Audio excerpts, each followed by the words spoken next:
Hello everyone. Today I'm continuing my series on Eschatology, the study of the end times. In this video, I'll be talking about the events of Revelation 19 and about the date of the book of Revelation and how that can impact how the book is interpreted. In Revelation 19, we have the marriage supper of the Lamb, and then the coming of the rider on the white horse and the great supper of God. And I do not believe these events are future to us.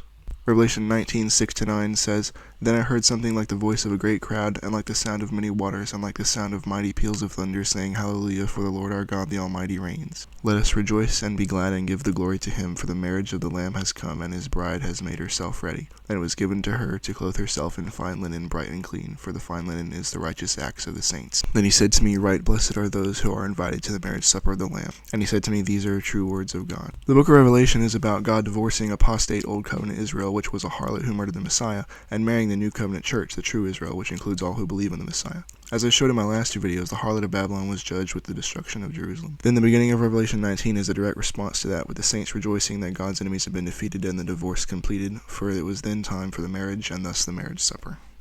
The marriage supper of the Lamb takes place in heaven and is really the heavenly version of communion. The saints in heaven commune with God in celebration of his new covenant marriage that can never be broken.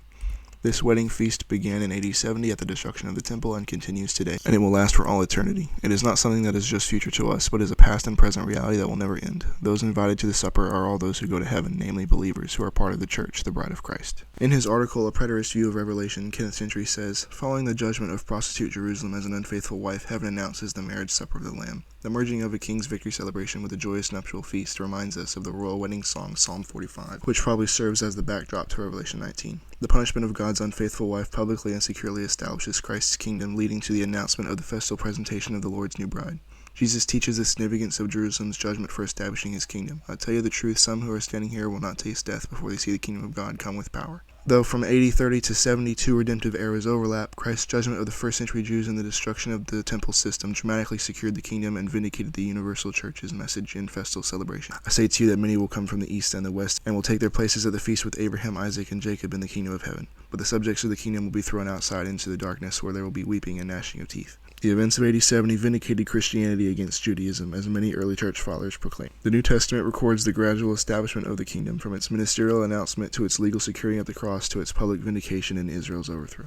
Then Revelation 19:11-21 says, "Then I saw heaven opened, and behold a white horse, and he who sits on it is called Faithful and True, and in righteousness he judges and wages war. His eyes are a flame of fire, and on his head are many diadems, having a name written on him which no one knows except himself, and being clothed with a garment dipped in blood. His name is also called the Word of God. And the armies which are in heaven, clothed in fine linen, white and clean, were following him on white horses, and from his mouth comes a sharp sword, so that with it he may strike down the nations, and he will rule them with a rod of iron, and he treads the winepress of the wrath of the rage of God the Almighty. And he has on his garment and on his thigh a name written, King of Kings and Lord of Lords. Then I saw an angel standing in the sun, and he cried out with a loud voice, saying to all the birds which fly in mid-heaven, Come, assemble for the great supper of God, so that you may eat the flesh of kings, and the flesh of commanders, and the flesh of strong men, and the flesh of horses, and of those who sit on them, and the flesh of all men, both free men and slaves, and small and great. Then I saw the beast and the kings of the earth and their armies assembled to make war with him who sits on the horse and with his army. And the beast was seized, and with him the false prophet who did the signs in his presence, by which he deceived those who had received the mark of the beast and those who worshipped his image. These two were thrown alive into the lake of fire which burns with brimstone, and the rest were killed with the sword which came from the mouth of him who sits on the horse, and all the birds were filled with their flesh.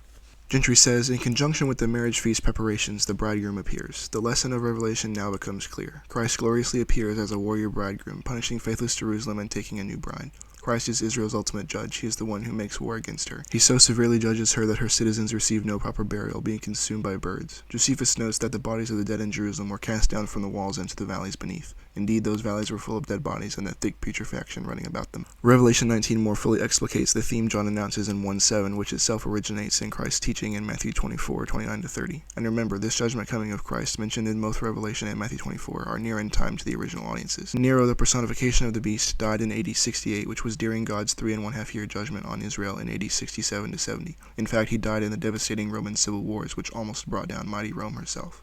In his commentary on the book of Revelation, The Divorce of Israel, Gentry says, with the words, "And I saw," John opens what appears to be his final set of 7 visions. Here John sees heaven opened. Such heaven openings involve highly significant disclosures. In 15:5, he sees heaven opened so that we might see the tabernacle of testimony, from which the angels come bearing the vials containing the 7 plagues which are the last, because in them the wrath of God is finished. These vile judgments are directed against Old Covenant Israel. Here in 1911 he sees the one who ultimately effects the overthrow of the saints' earthly oppressors. This scene appears to pick up where 1616 left off. In 1616 we see the troops gathering for battle, but we hear nothing of what happens. Here at 1911 we continue the narrative flow that was interrupted. The Messiah's wrath in 1919-21 coincides with the seventh plague of divine wrath in 1617-21. This vision is vitally important to the theme of Revelation, which declares that Christ will come with the clouds to judge the apostate tribes of the land for piercing him. This vision does not portray gospel conquest, but historical judgment. It is the avenging of the blood of the saints beneath the altar in 6:9-11. This war imagery is in keeping with the Old Testament representation of God as a warrior. Here we should understand, though, that John is continuing and expanding upon his wedding imagery by presenting the bridegroom as a military groom, in that the harlot city's overthrow occurs after Christ appears. We might wonder why our present scene does not appear before that event. John is not tied to chronological reporting, but prefers dramatic presentation. Similarly, in the Olivet Discourse, we do not see the coming of Christ in historical AD 70 judgment until after the wars, the famines, and the earthquakes, the fearful flight from the region, and the Great Tribulation.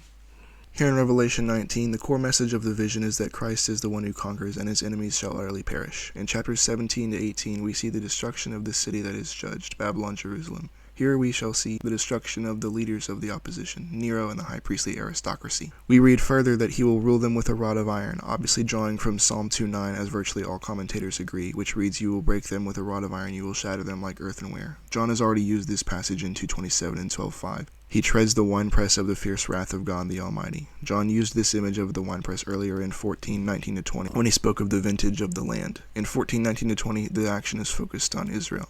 Jeremiah applied the winepress symbolism against Old Testament Israel. Here in Revelation 19, though, John broadens the action to include the nations, so that he may judge the Roman beast, who has been an instrument of Jerusalem's persecution of the saints. The angel calls out to these carnivorous birds, "Come, assemble for the great supper of God, in order that you may eat the flesh of kings, and the flesh of commanders, and the flesh of mighty men, and the flesh of horses, and of those who sit on them, and the flesh of all men, both free men and slaves, and small and great." This passage almost certainly draws from Ezekiel 39:17-20, which serves as John's pretext. The Jews very carefully cared for the bodies of the deceased. In the chaos of the Jewish war, however, Josephus says the bodies of the dead in Jerusalem were cast down from the walls into the valleys beneath. Indeed, those valleys were full of dead bodies, and a thick putrefaction running about them. This imagery of unburied bodies serving as food for birds is a particularly graphic symbol of covenant curse against Israel. Moses expressly warned Israel in the Great Covenant chapter, "And your carcasses shall be food to all the birds of the sky and to the beasts of the earth, and there shall be no one to frighten them away." As most commentators observe, John appears to be drawing directly from Ezekiel's description of the destruction of Gog as recorded in Ezekiel 39:17-18. Josephus records in graphic detail the carnage that occurred during the Jewish war, a grotesque scene that surely would have drawn birds of prey. It was then common to see cities filled with dead bodies still lying unburied, and those of old men mixed with infants all dead and scattered about together. Women also lay amongst them. About this time it was that heavy calamities came about Rome on all sides, with thousands dying. General Vespasian was tormented by the horrible news, and as this sorrow of his was violent, he was not able to support the torments he was under, nor to apply himself further in other wars when his native country was laid waste. Finally we read that the rest were killed with the sword which came from the mouth of him who sat upon the horse, and all the birds were filled with their flesh. The rest are those doomed to die, in addition to the beast and the false prophet. This would include the tens of thousands of Jews in Israel during the Jewish war, both in Israel and by the riots elsewhere, the many Roman soldiers who died in that war, and the tens of thousands of non-Jews who were killed during the Roman civil wars in the middle of that war. An important effect of victory over the beast, false prophet, and their associates by the decree from Christ's mouth was that the beleaguered saints would realize that they did not need to fear their earthly enemies. So Revelation 1-19 was entirely fulfilled in the first century. Christ came in judgment and defeated his enemies in AD 67-70. However, there is one serious, all-encompassing objection to the preterist interpretation of the book of Revelation that has to be dealt with. Revelation is a prophetic book, and therefore had to have been written before the events it describes. If the events were largely fulfilled in AD 67-70, as I've argued, then it must have been written before then. But many scholars in the last century have believed that Revelation was written around AD 95 or so, which doesn't fit. This is called the late date, as opposed to the early date, which is AD 65 or 66.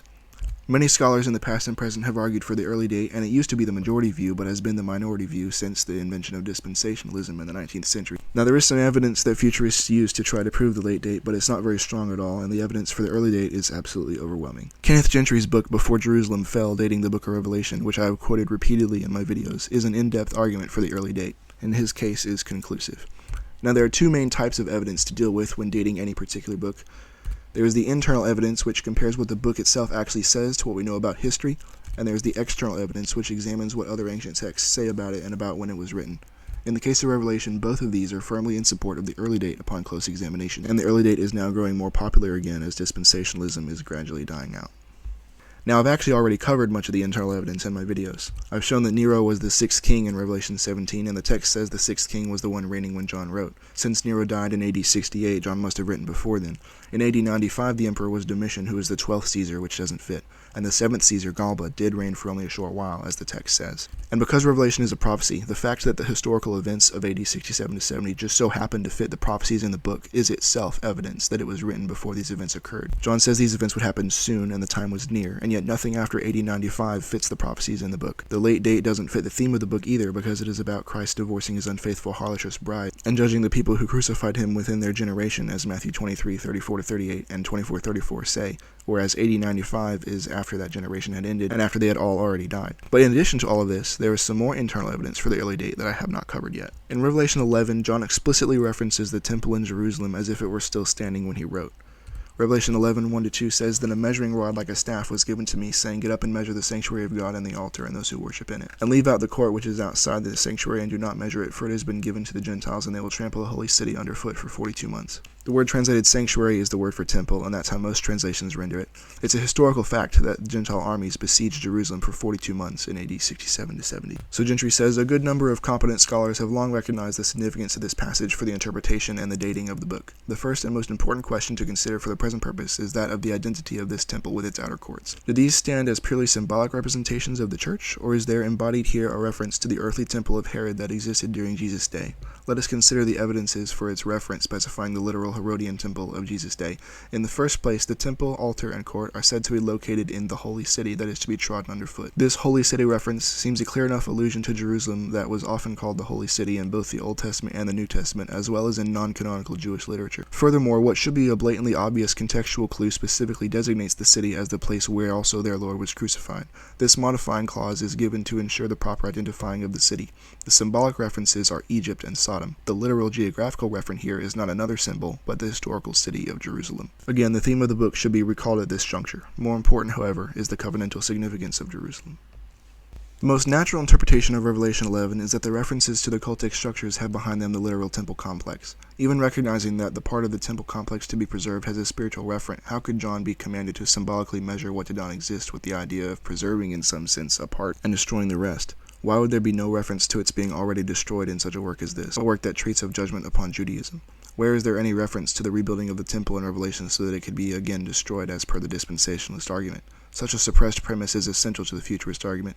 If there is no reference to a rebuilding of the temple and the book was written about AD 95, how could the readers make sense of its prophecies? If John wrote about literal Jerusalem 25 years after the destruction of the literal temple, it would seem most improbable that he would speak of the temple as if it were still standing. The symbol would be confusing in its blatant anachronism. The temple is required to be standing for the symbolical action of the vision to have any meaning. Revelation 11, 1 and 2 clearly responds to the prophecy of Christ as recorded in Luke 21:24. That prophecy, like its parallels in Matthew 24 and Mark 13, is widely held to refer to the destruction of the temple in AD 70. In Luke 21:24 we read, "And they will fall by the edge of the sword, and will be led captive into all the nations, and Jerusalem will be trampled underfoot by the Gentiles until the times of the Gentiles be fulfilled." Revelation 11:2b reads, "It, the holy city, has been given to the nations, and they will tread underfoot the holy city for 42 months. It is evident that John's Revelation and Luke's Gospel look to the same events, and these events were literal occurrences that happened to historical institutions and structures, and that had not already occurred, but that lay in the future for both Jesus, whose words Luke records, and John in Revelation. So the internal evidence is firmly on the side of the early date. There really is no late date argument from the internal evidence. Virtually all of the late date evidence is external, and it's not that strong upon close inspection.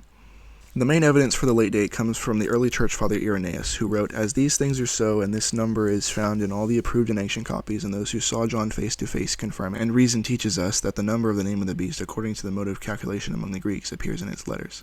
We will not, however, incur the risk of pronouncing positively as to the name of Antichrist. For if it were necessary that his name should be distinctly revealed in this present time, it would have been announced by him who beheld the apocalyptic vision. For that was seen no very long time since, but almost in our own day, towards the end of Domitian's reign." There are several separate reasons why this passage doesn't prove the late date at all.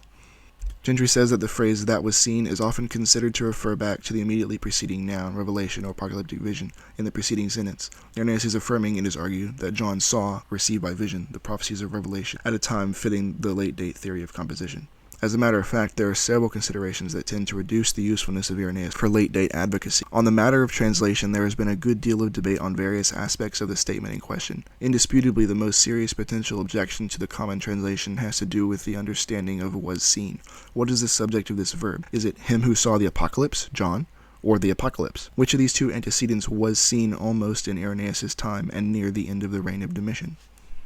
Notice should be made of the personal knowledge that is emphasized by Irenaeus. Those who have seen John face to face testify. It rather clearly seems that the was seen is but the dim reflection of the former quotation's more precise statement. In fact, the very verb in question appears in this immediate context employed of John himself. Irenaeus constantly emphasizes the organic and living unity of the church's life. Irenaeus shows a concern to demonstrate carefully that one Christian generation is in touch with the next generation since the time of the apostles. It should be noted that there are several possible reasons why Irenaeus may be in error. One, Irenaeus could have had information that related to Domitian's brief reign for Vespasian in AD 70. Irenaeus could have confounded this evidence with Domitian's later reign as emperor. 2, John could have suffered twice under both Nero and Domitian. This certainly could account for Irenaeus' confusion. 3, also it should be remembered that Irenaeus was at Lyon when he wrote, quite far away from ecclesiastical tradition. A careful scrutiny of the Irenaean evidence for a late date for Revelation tends to render any confident employment of him suspect. The difficulties with Irenaeus in this matter are many and varied, whether or not his witness is accepted as credible. And Irenaeus also could just be wrong, since he wrote in the late 2nd century, almost 100 years after the fact. His source was just his memory of Polycarp who knew John, but he only met Polycarp as a child 75 years earlier, and he is notoriously unreliable when it comes to chronology anyway. Elsewhere he states that Jesus' ministry lasted 15 years and he died in his 40s, which is completely absurd.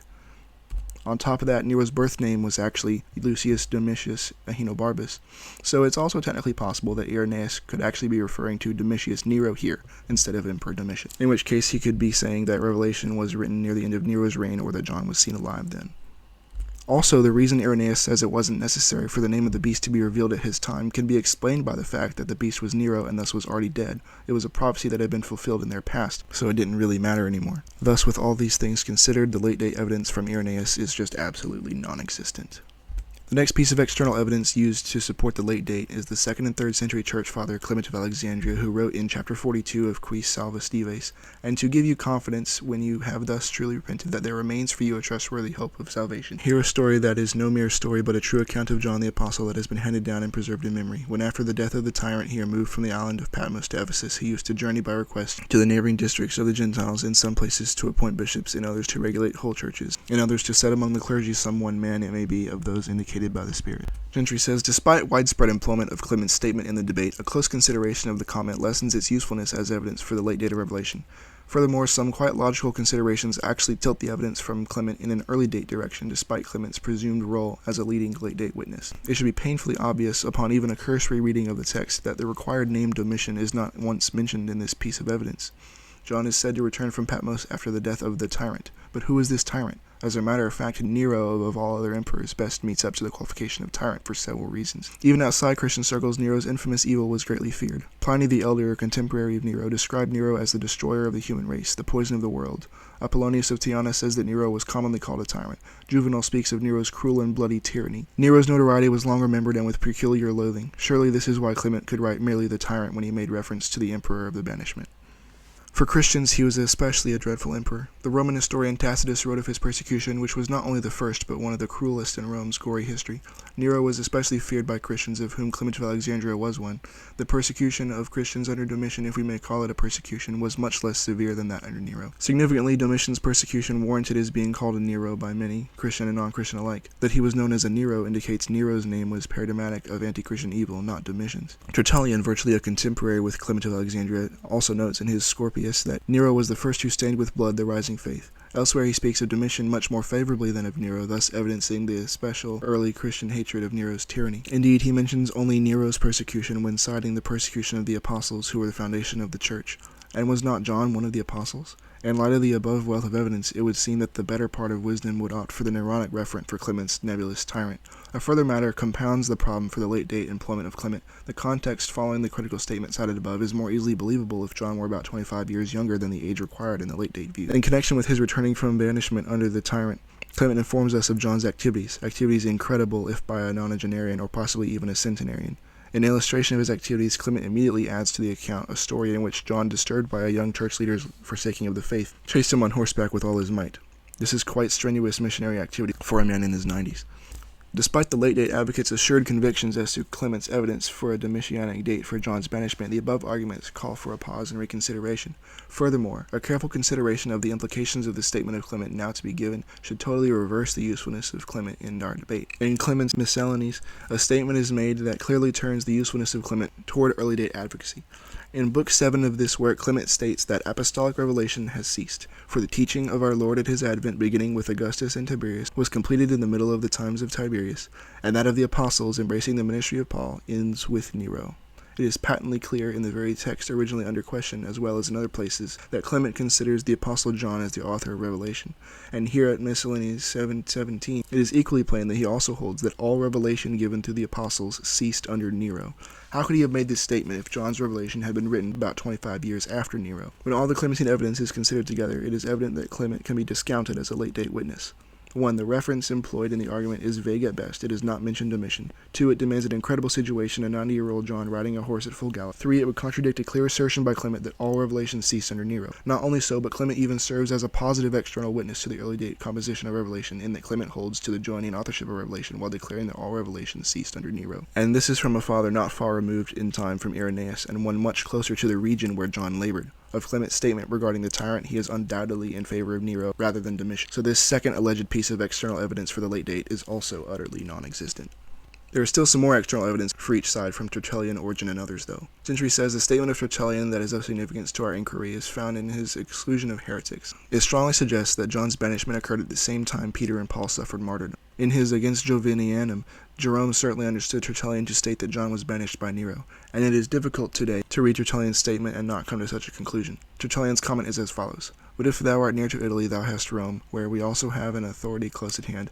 What an happy church is that, on which the apostles poured out all their doctrine with their blood, where Peter had a like passion with the Lord, where Paul hath for his crown the same death with John, where the apostle John was plunged into boiling oil and suffered nothing, and was afterwards banished to an island. When Tertullian speaks of Domitian's evil in the 5th chapter of his Apology, he does not mention anything about John's banishment or suffering under him. Eusebius follows suit in his evangelical demonstration. It would seem that Tertullian's reference to an attempted oil martyrdom of John is quite plausible historically. This is due to the very nature of the Neronic persecution of Christians in AD 64. Thus, again, we have quite suggestive evidence at least partially overlapping Irenaeus' era, that John suffered under Nero. The external evidence is shifting its weight to an early date the more carefully we scrutinize the material.